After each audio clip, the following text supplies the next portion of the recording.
हाँ जी। तो ये कर लिया आपने नोट डाउन। बढ़ते हैं आगे, फिर बात कर रहे थे हम किसके बारे में, पार्टिसिपेटिव प्रेफरेंस शेयर्स के बारे में। लिख के दे देता हूँ मैं आपको इसके बारे में भी, थोड़ा सा फटाफट करेंगे, टाइम बहुत ज़्यादा इस चीज़ में अपने को नहीं लगाना है, ठीक है। तो पार्टिसिपेटिव प्रेफरेंस शेयर्स की अगर हम यहाँ पे बात करते हैं तो these shares can participate in remaining profit of any financial year after payment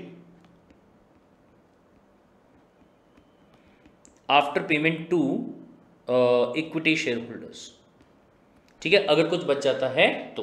लेकिन वहीं पे अगर मैं नॉन पार्टिसिपेटिव की बात करूं तो no such right is available to them,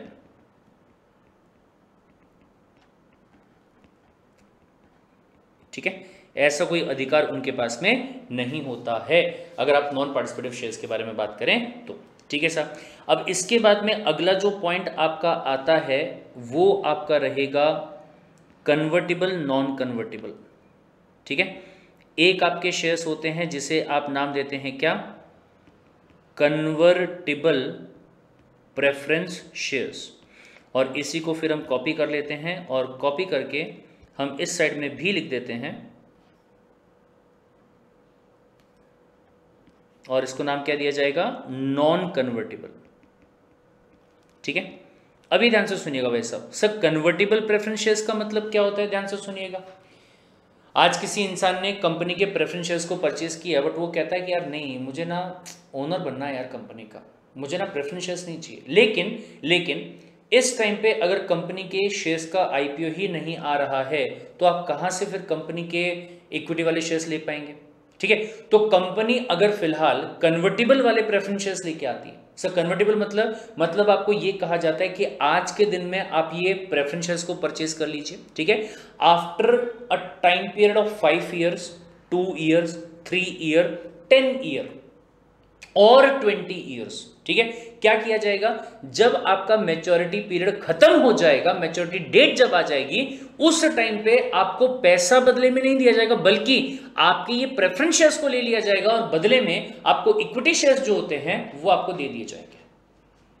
क्या दे दिया जाएगा, इक्विटी शेयर्स आपके जो होते हैं वो आपको दे दिए जाएंगे, तो उसे कहा जाता है क्या, कन्वर्टिबल प्रेफरेंस शेयर्स, ठीक है। तो ध्यान से भाई साहब, अगर मैं कन्वर्टिबल की बात करूं तो क्या कहता है कि these are the preference shares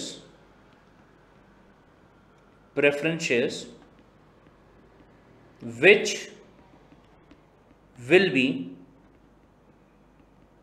converted into equity shares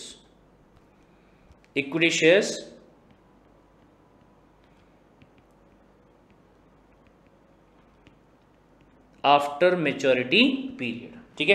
जैसे ही मैच्योरिटी पीरियड आपका खत्म हो जाता है वैसे ही उसके बाद में क्या होगा, ये इक्विटी शेयर्स में कन्वर्ट कर दिए जाएंगे, मतलब कंपनी आपसे ये वाले शेयर्स लेके क्या कर देगी, उस चीज को इक्विटी शेयर्स में कन्वर्ट करके आपको इक्विटी शेयर्स जो होते हैं वो दे देगी, ठीक है। लेकिन एक सेकेंड, अगर मैं यहाँ कन्वर्टिबल प्रेफरेंस शेयर्स के बारे में बात करूं तो ये बोले 2 टाइप के हो सकते हैं सर, कौन से, एक आपका कहलाएगा जिसे आप कह सकते हैं फुल्ली कन्वर्टिबल प्रेफरेंस शेयर्स पहला, और दूसरा पार्टली कन्वर्टिबल, ठीक है। सर ये फुल्ली और पार्टली, ये दोनों में क्या फर्क है, बहुत सिंपल सी बात है कि अगर मान लीजिए आपने कन्वर्टिबल शेयर्स जो है वो परचेज किए थे और आपके पास में कुल मिला के 1000 प्रेफरेंस शेयर्स है, कितने शेयर्स आपके पास में, 1000 प्रेफरेंस शेयर्स अगर आपके पास में है, तो फुल्ली वाले में क्या होगा कि पूरे 1000 प्रेफरेंस शेयर्स के बदले में आपको इक्विटी शेयर्स दिए जाएंगे, अगर वो फुल्ली कन्वर्टेबल रहे तो, ठीक है। लेकिन ऑन द अदर हैंड अगर पार्टली कन्वर्टेबल रहा तो हो सकता है कि ये 1000 शेयर्स का एक पार्ट जो है वो इक्विटी शेयर्स में कन्वर्ट किया जाएगा और जो रिमेनिंग पार्ट होगा उसको रिडीम कर लिया जाएगा और रिडीम करके आपको जो पैसा है वो दे दिया जाएगा, अंडरस्टूड द पॉइंट। ये एक तरीका होता है अगर आप प्रेफरेंस शेयर्स की बात करते हैं तो। लेकिन फिर इसके बाद में last but not the least आता है जिसमें कि एक को आप नाम दे सकते हैं यहां पे इररिडीमेबल।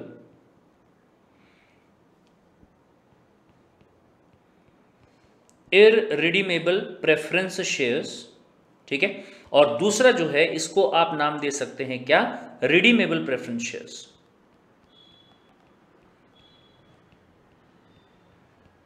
ठीक है। अब आप में से कुछ लोग बोल रहे होंगे सर आप भूल गए, ऊपर में आपने ये नॉन कन्वर्टेबल प्रेफरेंस शेयर्स की बात की थी। तो ध्यान से सुनिएगा भाई साहब, मैंने आपको क्या कहा कि जो शेयर्स कन्वर्ट नहीं होते हैं उनको क्या करना पड़ता है, उनको रिडीम करना पड़ता है। मतलब जो शेयर्स को कन्वर्ट नहीं किया जाएगा इक्विटी शेयर्स के अंदर, वो क्या होंगे, उनको रिडीम किया जाएगा। सर रिडीम करने का मतलब क्या है, मतलब यह है कि आज जब आपको प्रेफरेंस शेयर्स इशू किया गया तो आपसे कंपनी ने पैसे लिए, बदले में आपको प्रेफरेंस शेयर्स इशू कर दिए थे। ठीक है। मैच्योरिटी पीरियड जैसे ही खत्म होगा उस टाइम से आपसे कंपनी प्रेफरेंस शेयर्स को वापस ले लेगी और बदले में आपका जो पैसा है वो आपको लौटा देगी। Got the point. तो उसे क्या कहते हैं, रिडीमेबल प्रेफरेंस शेयर्स। तो अगर मैं नॉन कन्वर्टेबल और रिडीमेबल ये दोनों के बारे में एक साथ आपको यहां पे बताना चाहूं तो कह सकता हूं कि these are the preference shares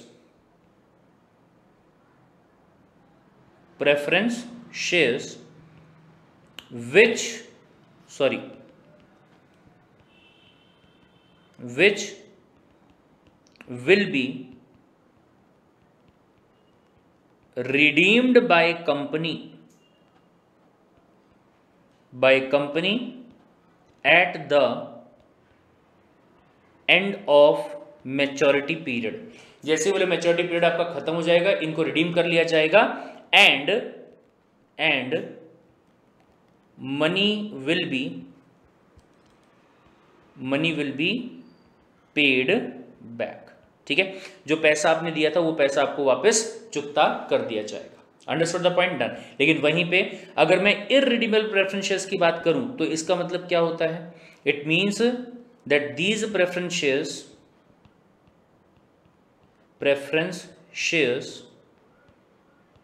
will never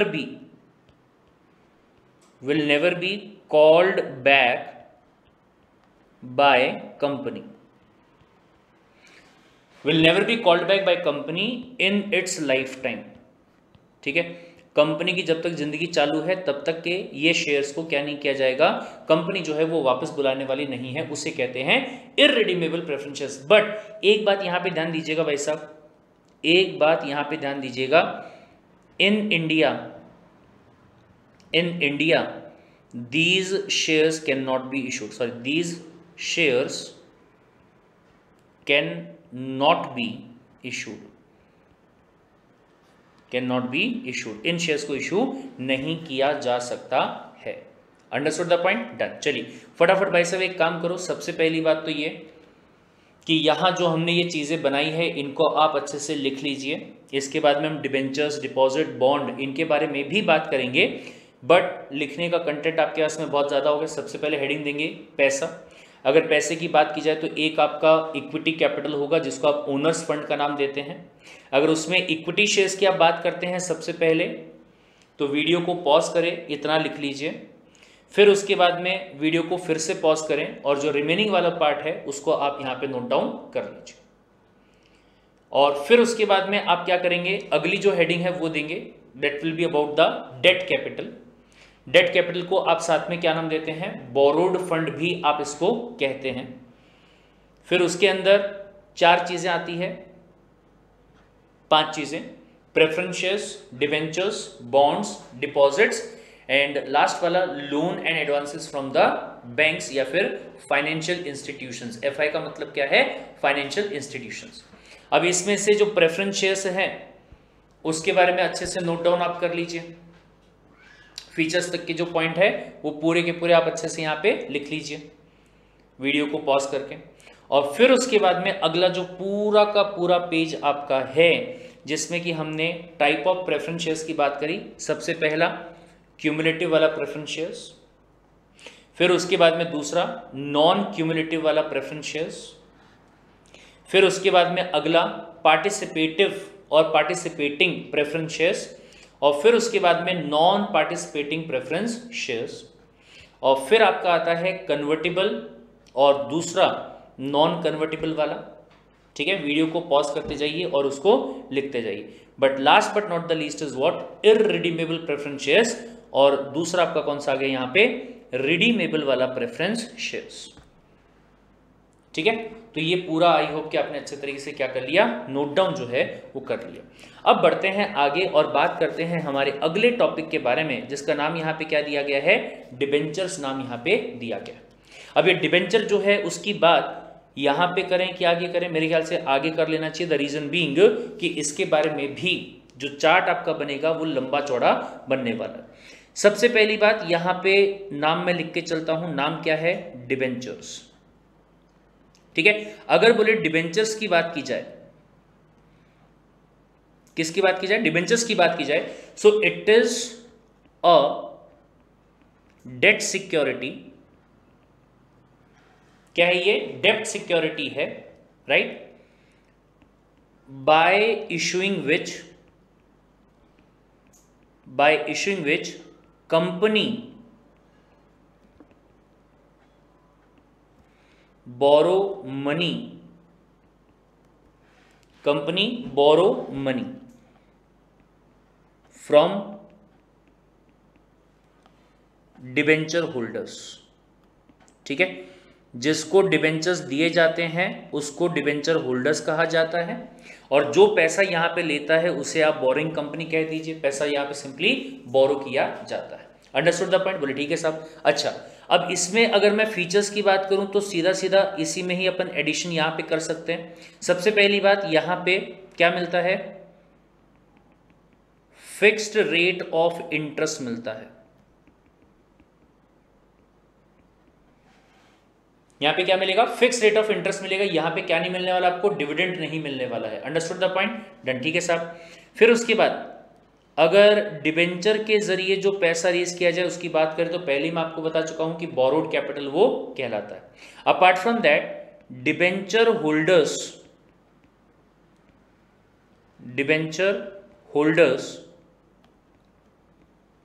can not be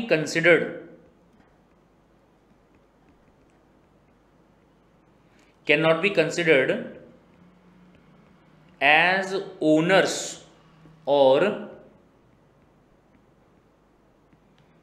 members of company।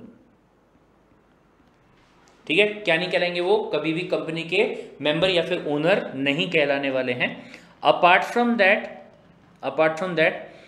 they do not have any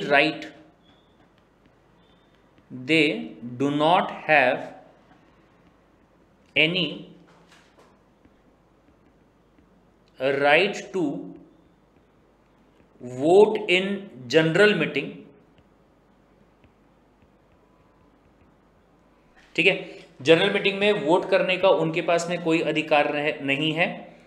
and nor they have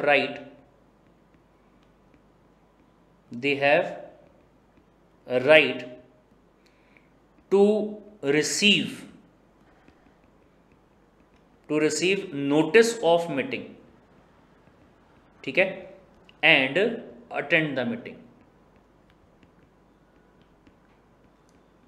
ना ही तो मीटिंग का नोटिस रिसीव करने का अधिकार है और ना ही मीटिंग को अटेंड करने का अधिकार है। ये दोनों अधिकार भी यहाँ पे नहीं है। ये समझ में आया क्या भाई साहब? तो ये बेसिकली अगर बात की जाए तो ये आपका क्या रहेगा, डिबेंचर्स का फीचर रहेगा। लेकिन हाँ, इसमें एक बात और भी आती है। जैसे आपने कहा कि इंटरेस्ट जो है वो आपका यहाँ पे फिक्स रहता है, सेम उसी तरीके से अगर मैं बात करूं तो इवन इसका मैच्योरिटी पीरियड जो है वो भी आपका क्या रहेगा, फिक्स्ड रहेगा। वो भी क्या रहेगा, फिक्स रहेगा। इक्विटी शेयर होल्डर्स की बात अगर आप करोगे तो सब बोले वो तो हमेशा के लिए रखने हैं सर, उसमें तो कोई वो है ही नहीं, कोई मैच्योरिटी पीरियड नहीं है। कभी अगर कंपनी का मूड हुआ कि बायबैक करना है तो कर लेगा, बट उसके अलावा ऐसा कुछ फिक्स पीरियड वहां पे होता नहीं है। यहां पे जब डिबेंचर्स को पहले इश्यू किया जाता है तभी बता दिया जाएगा कि आपको इंटरेस्ट कितना पे किया जाएगा, जो इंटरेस्ट आपको पे किया जाएगा वो मंथली पे किया जाएगा, क्वार्टरली पे किया जाएगा, हाफ ईयरली पे किया जाएगा या फिर एनुअली पे किया जाएगा, वो भी बता दिया जाएगा, राइट। और ये भी बता दिया जाएगा कि आपके जो डिबेंचर्स है वो कंपनी के पास में कितने साल के लिए रहने वाले। अगर मैं इंडिया में बात करूं तो मैक्सिमम टाइम पीरियड जो है वो 10 साल का है। एक्सेप्शन दिया गया है, वो अलग बात है, वो एग्जीक्यूटिव में पढ़ेंगे, लेकिन अगर मैं नॉर्मली बात करूं तो कितना है, 10 साल का टाइम पीरियड जो है वो आपको दिया गया है। लेकिन अब वापस से यहां पे पॉइंट आता है भाई साहब कि जैसे आपने इक्विटी शेयर्स और प्रेफरेंस शेयर्स की बात करी, क्या वैसे यहां पे डिबेंचर्स के भी टाइप्स वगैरह कुछ दिए हुए हैं क्या? Are there any types of debentures, ऐसा कुछ है क्या? तो चलिए भाई साहब टाइप्स की बात जो है वो भी यहां पे कर लेते हैं। टाइप्स ऑफ डिबेंचर्स जो है उसकी बात यहां पे कर लेते हैं, ठीक है। अगर मैं टाइप्स की यहां पे बात करूं तो कहां करूं, एक काम करते हैं, इसको ना पूरे पेज पे प्रॉपर्ली लेने के लिए इसको यहां पे लेते हैं, ठीक है। अगर मैं बात करता हूं टाइप्स ऑफ डिबेंचर्स के बारे में, ठीक है, तो सबसे पहला जो टाइप आपका यहां पे है उसको आप लेके चल सकते हैं, that is to be called as what, सबसे पहला आपका सिक्योर्ड या फिर अनसिक्योर्ड डिबेंचर्स,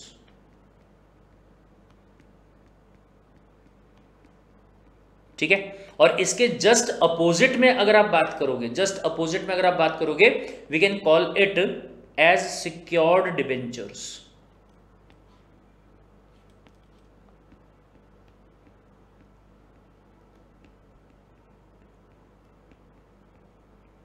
ठीक है। एक आपका हो गया अनसिक्योर्ड और जस्ट इसके अपोजिट में, ठीक है, जैसे वहां पे अपने प्रेफरेंस की बात की थी, participative, non participative, cumulative, non cumulative, same ऐसे ही एक आपका डिबेंचर होता है जो कि अनसिक्योर्ड वाला होता है। ध्यान से सुनिएगा भाई साहब, क्या सर कंपनी को पैसा उधार दिया, कंपनी ने बदले में हमको क्या दे दिए, डिबेंचर्स दे दिए और कहा कि 5 साल के लिए कंपनी तुम्हारे ये पैसे को यूज करेगी और 5 साल के बाद में तुम्हारे डिबेंचर्स जो है वो ले लेगी और बदले में तुमको तुम्हारा पैसा दे देगी। लेकिन एक सेकंड, डिबेंचर होल्डर जो है वो यहां पे कहता है कि अगर यही पैसा उधार लेने के लिए आप किसके पास जाते, बैंक के पास जाते, ठीक है। बैंक जिसका ये दिन रात का काम है, तो वो बैंक आपसे क्या कहता है कि आपको कुछ ना कुछ अपनी प्रॉपर्टी जो है वो कोलेटरल के तौर पे हमारे पास में मॉर्गेज करनी पड़ेगी, यानी कि गिरवी रखनी पड़ेगी, ऐसा कहता है। बोले हाँ सर ऐसा कहता है। तो पॉइंट यहां पे आता है कि आज आप हमको डिबेंचर इशू कर रहे हैं, हमसे आप पैसा ले रहे हैं, लेकिन इस बात की क्या गारंटी है कि 5 साल के बाद में आपकी कंपनी जो है वो उस लायक होगी कि हमें हमारा पैसा वापस कर पाएगी? क्या ऐसा होगा? क्या इस बात की गारंटी दे सकते हैं? तो मतलब कहने का यह है कि अगर डिबेंचर होल्डर्स को इस बात का यहां पे भरोसा नहीं आता है तो कंपनी अपने एसेट्स के टुवर्ड्स, ध्यान से सुनिएगा, कंपनी क्या, कंपनी अपने एसेट्स के टुवर्ड्स डिबेंचर होल्डर्स के नाम की सिक्योरिटी जो है वो क्रिएट कर सकता है। अगर ऐसा किया तो ऐसे डिबेंचर्स को नाम क्या दिया जाएगा, सिक्योर्ड डिबेंचर्स। मतलब क्या हुआ, मतलब ये हुआ कि जब मैच्योरिटी पीरियड आएगा उस टाइम पे अगर कंपनी डिबेंचर होल्डर्स को उनका पैसा नहीं दे पा रही है तो जो डिबेंचर्स रहेंगे, राइट, उन डिबेंचर्स के बदले में जो एसेट्स हैं जिनको कि सिक्योर किया गया है, उन एसेट्स को आप लेके जा सकते हो, उसके ऊपर आप एक्शन ले सकते हो और अपना पैसा रिकवर कर सकते हो। अगर ऐसा रहा तो उसे कहा जाएगा सिक्योर्ड डिबेंचर्स, लेकिन अगर ऐसा नहीं रहा तो उसे क्या कहा जाएगा, unsecured debentures, also called as naked debentures. Understood the point? बोले ठीक है साहब। फिर उसके बाद में आता है आपका सेकंड वाला पॉइंट। सर सेकंड वाला पॉइंट जैसा कि प्रेफरेंस शेयर्स में भी था, क्या सब बोले डिबेंचर्स जो हैं वो एक पॉइंट ऑफ व्यू से आपके कन्वर्टिबल वाले हो सकते हैं और या फिर ये आपके हो सकते हैं कौन से वाले, नॉन कन्वर्टिबल वाले।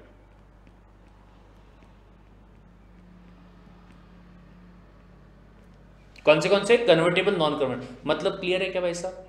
जैसा प्रेफरेंस शेयर्स के बारे में बोला था वैसी ही बात किसके बारे में है, इनके बारे में भी है। सर आज जब इशू किए जा रहे हैं तो वो डिबेंचर के नाम पे इशू किए जा रहे हैं, कौन से वाली सिक्योरिटी है, डेट वाली सिक्योरिटी है। बदले में क्या मिलेगा, इंटरेस्ट मिलेगा, मैच्योरिटी पे क्या मिलेगा, पैसा वापस मिल जाएगा, ठीक है। लेकिन अगर आपके जो डिबेंचर्स हैं वो क्या होने वाले हैं, कन्वर्टिबल वाले, किसमें sir, equity share. Sir preference shares में नहीं हो सकते क्या, अरे उसमें कन्वर्ट करके क्या करेंगे भाई साहब, वो तो पहले से डेट ही है।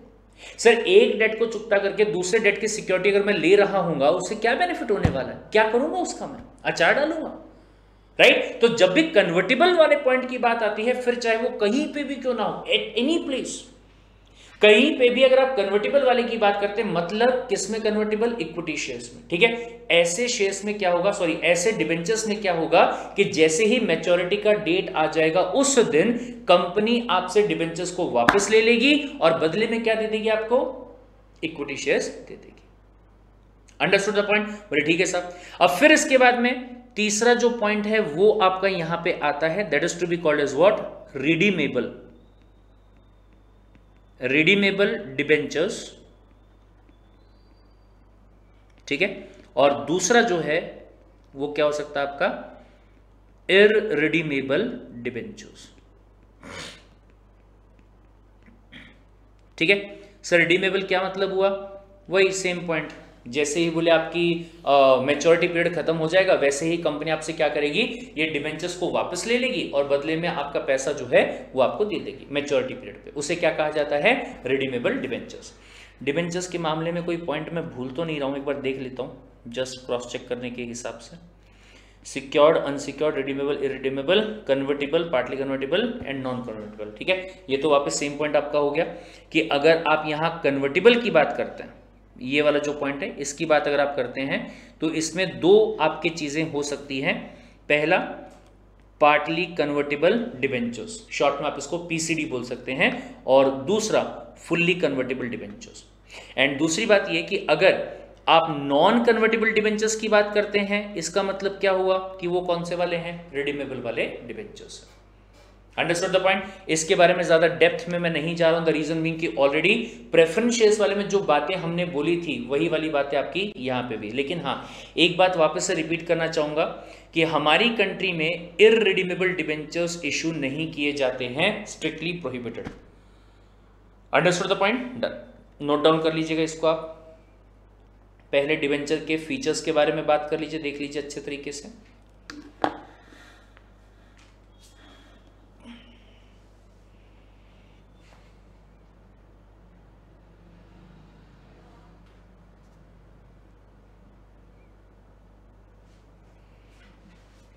ठीक है, फिर इसके बाद में टाइप्स ऑफ डिबेंचर जो है उसके बारे में भी आप यहां पे अच्छे से देख लीजिए। Got it. चलिए अब इसके बाद में बढ़ते हैं वापस से हमारे वो पॉइंट की तरफ जहां हम बात कर रहे थे about the other debt capitals के बारे में, ठीक है। अब इसमें ये तीन चीजों की बात अगर मैं करूं, डिपॉजिट्स की बात करूं या फिर आप बॉन्ड्स की बात करो या फिर आप लोन एंड एडवांसेस की बात करो, ये तीनों ही टॉपिक सॉरी, डिबेंचर्स तक तो दिया हुआ है, बट ये डिपॉजिट, बॉन्ड्स और लोन वगैरह जो है ये आपके सिलेबस में दिया हुआ नहीं है। बट फिर भी मैं आपको यहां अलग से इसके बारे में लिख के दे देता हूं, क्योंकि CSWT MCQ बेस्ड पेपर है, कोई भरोसा नहीं एग्जाम जो है उसमें क्वेश्चन कहां से क्या पूछ लिया जाए, ठीक है।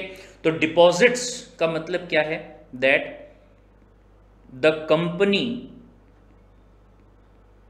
कंपनी में एक्सेप्ट डिपॉजिट्स, ठीक है, deposits from its members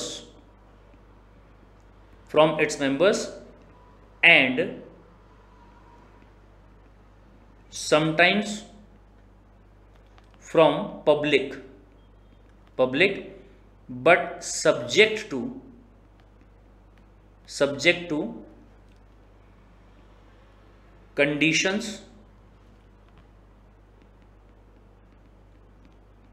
specified in companies act 2013, ठीक है।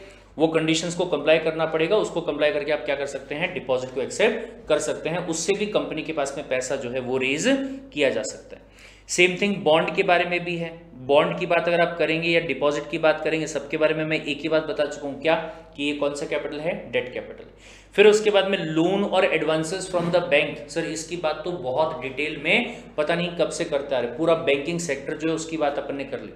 उसमें हमने पढ़ा कि बैंक जो है वो क्या करता है, लोगों से डिमांड डिपॉजिट को एक्सेप्ट करता है और बदले में क्या देता है, बदले में क्या देता है सब, बदले में वो किसी दूसरे बंदे को जिसको रिक्वायरमेंट होती है अपना बिजनेस करने के लिए, मैन्युफैक्चरिंग करने के लिए, असेंबलिंग करने के लिए, उसको वो लोन वगैरह जो है वो प्रोवाइड करता है। अब इसके हिसाब से अगर मैं आपकी कंपनी के अंदर किसकी बात करूं, बैलेंस शीट की बात करूं। अब ये पढ़ना बहुत ध्यान से देखिएगा भाई साहब, ये बहुत इंपॉर्टेंट है आपके लिए आगे की चीजों को भी समझने के लिए। जैसे मान लीजिए फॉर एग्जांपल कि आपकी कोई कंपनी है जिसका नाम है ए लिमिटेड, जस्ट अ सेकेंड,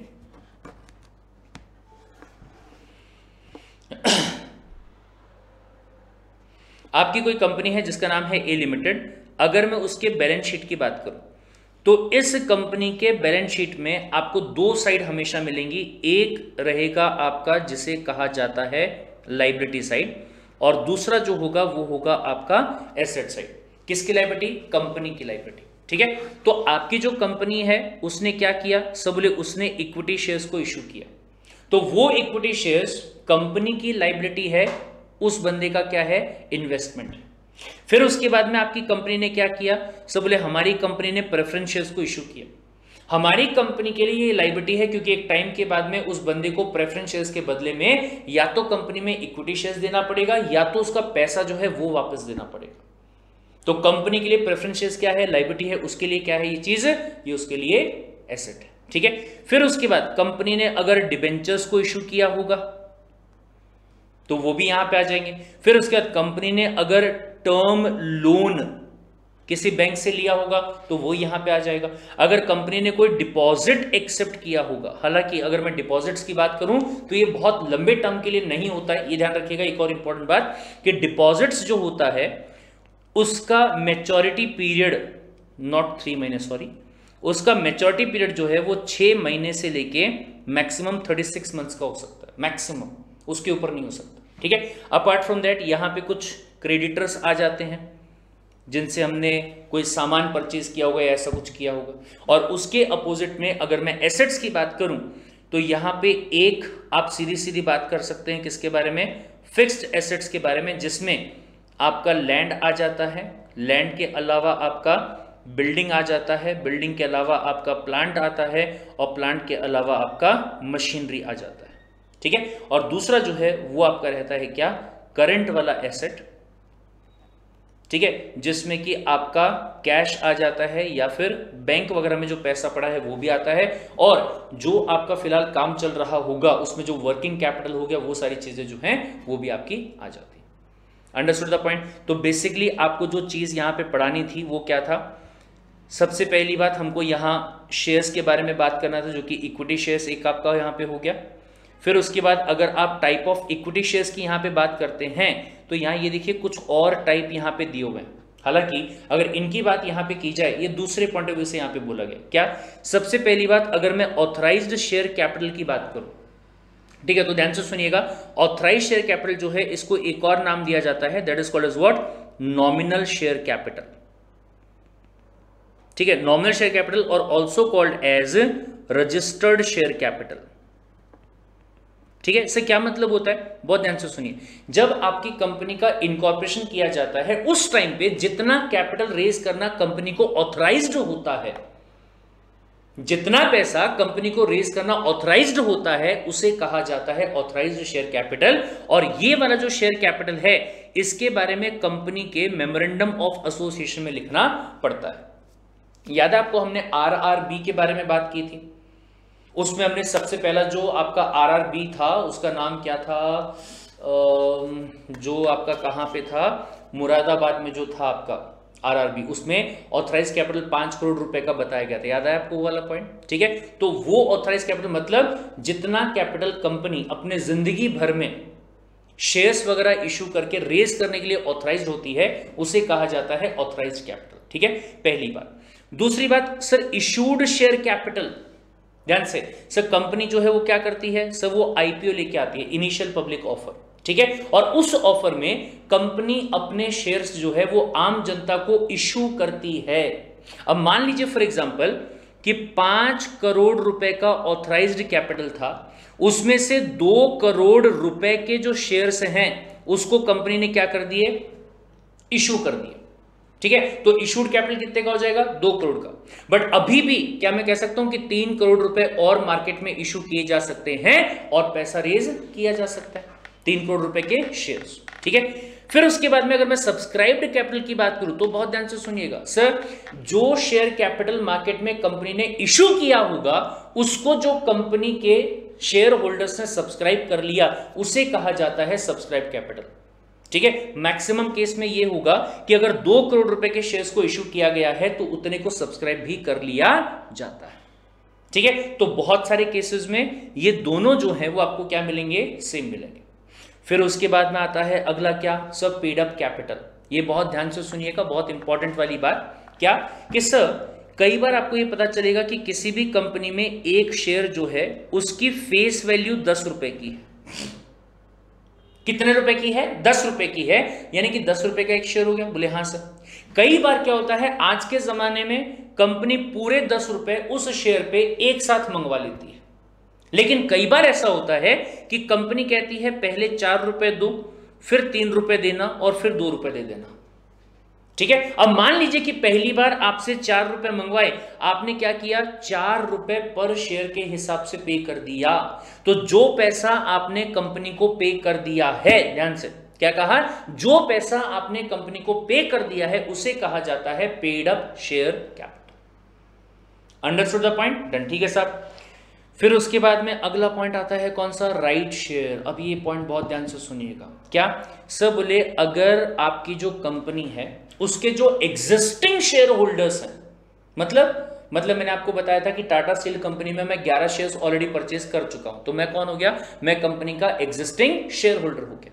ठीक है, तो अगर कंपनी आगे चल के मुझे अपनी कंपनी के शेयर्स ऑफर करती है, वो मुझे कहती है अरे प्रवीण सर आप हमारी कंपनी के एग्जिस्टिंग शेयर होल्डर हो, अगर आप चाहो तो हमारी कंपनी के फर्दर शेयर्स परचेज कर सकते हो, और शेयर्स अगर आप लेना चाहो तो उनको ले सकते हो। अगर ऐसा होता है तो उसे क्या कहा जाएगा, राइट शेयर्स कहा जाएगा, और मैं वो ले सकता हूं। फिर उसके बाद में sweat equity share. Sir sweat का मतलब क्या होता है, स्वेट का मतलब होता है पसीना, खून पसीने का शेयर। सो मतलब ये कि जब स्टार्टिंग में कंपनी बन रही होती है उस टाइम पे कंपनी में बहुत ज्यादा लोग नहीं होते, कुछ लोग होते हैं जो कि खून पसीना एक करके कंपनी को आगे बढ़ाते हैं।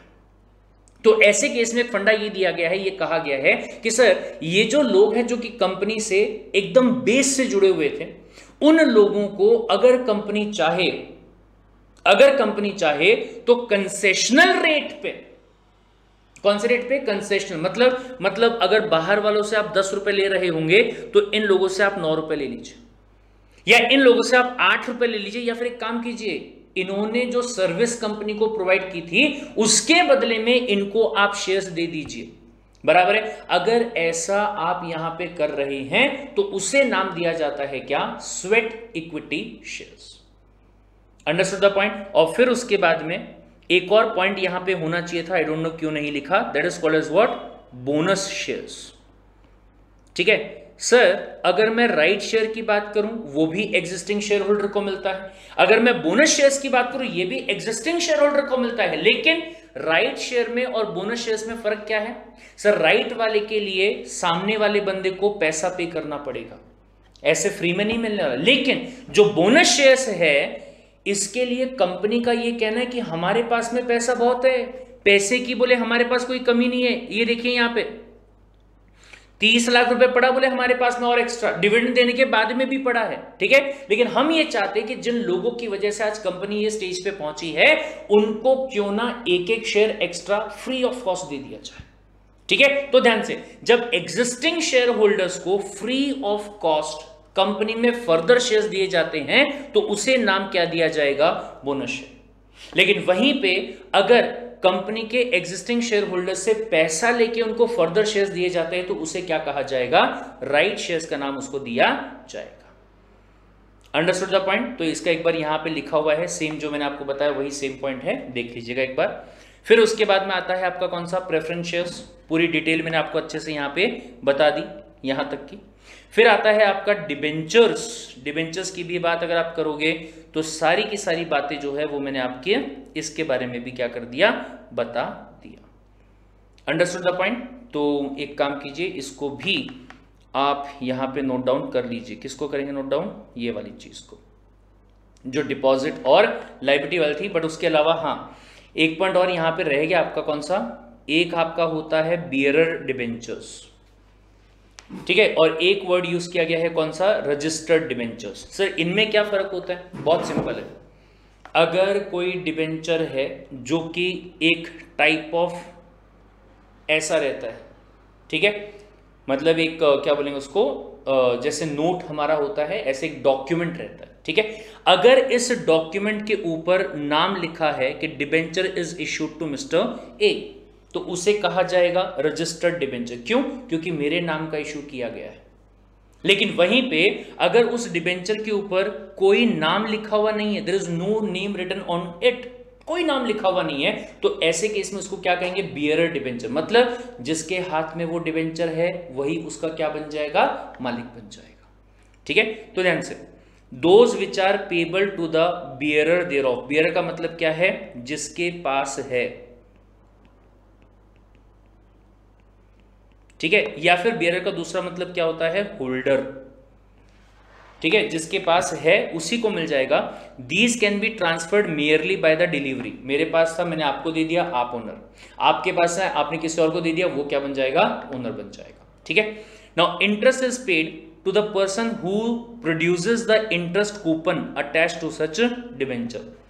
सो वो डिबेंचर के साथ में क्या लगा होता है? इंटरेस्ट कूपन लगा होता है। तो जो वो कूपन ले जाके कंपनी को देगा उसको क्या मिल जाएगा? इंटरेस्ट मिल जाएगा। लेकिन अगर रजिस्टर्ड डिबेंचर में बात करेंगे तो क्या होगा? सबसे पहली बात, जिसका नाम जो है लिखा हुआ रहेगा as a debenture holder into the register of debenture holder, उसी को ही मालिक माना जाएगा ये डिबेंचर्स का, ठीक है। एंड इनको अगर ट्रांसफर करना होगा तो बकायदा आपको एक डॉक्यूमेंट जो है वो यहां पे एग्जीक्यूट करना पड़ेगा, जिसका नाम क्या दिया गया है? Transfer deed. क्या होती है ट्रांसफर डीड? ऐसा डॉक्यूमेंट जिससे मैं अपने डिबेंचर्स या अपने सिक्योरिटीज किसी दूसरे बंदे को ट्रांसफर कर सकता हूं। Got the point. और इंटरेस्ट किसको मिलेगा? जिसका नाम रजिस्टर ऑफ डिबेंचर होल्डर में लिखा होगा उसी को ये इंटरेस्ट जो है वो पे किया जाएगा। Understood the point? डन। तो चलिए ये चीज को लिख लीजिए आप अच्छे तरीके से, और फिर उसके बाद में अगला टॉपिक जो है उसका डिस्कशन हम करेंगे।